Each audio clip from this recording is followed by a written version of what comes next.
Board एक्झामचा question number 11 आहे do as डायरेक्टेडचा। नमस्कार, मी सपना तळेगाव दाभाडेमधून तुमच्या व्हिडिओ तयार करते। आता इथे प्रश्न काय विचारलाय, goals put one at the helm of life, change the voice करायचं आहे। या वाक्याचं उत्तर लिहिताना आपल्याला सब्जेक्ट काय ते ओळखायचं आहे। तर इथे सगळ्यात महत्त्वाचं म्हणजे सब्जेक्ट, वर्ब आणि ऑब्जेक्ट या तिन्ही गोष्टी आयडेंटिफाय होणं गरजेचं आहे।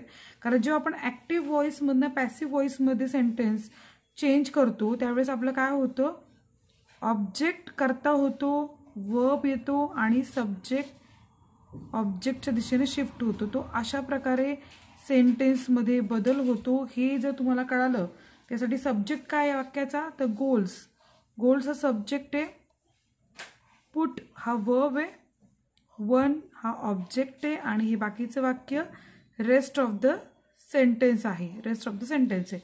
मग आता कसं करायचं, आता आपल्याला काय करायला लागेल, इथे ऑब्जेक्ट काय झालं की ऑब्जेक्ट सब्जेक्टचं रूप घेतो आणि याचं स्ट्रक्चर असं होतं, object plus verb plus by plus subject असं हे शिफ्ट होतं। आता इथे आपण काय करायचं, वन हा आपला ऑब्जेक्ट आहे तो आपण इथे सब्जेक्टच्या जागी घेतलेला आहे।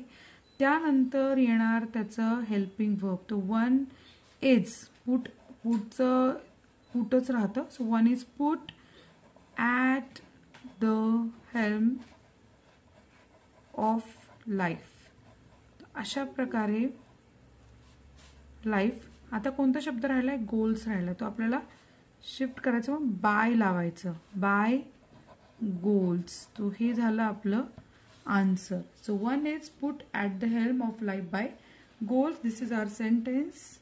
व्हिडिओ आवडला तर नक्की लाईक करा आणि कोणता क्वेश्चन असेल तर बिंदास विचारा।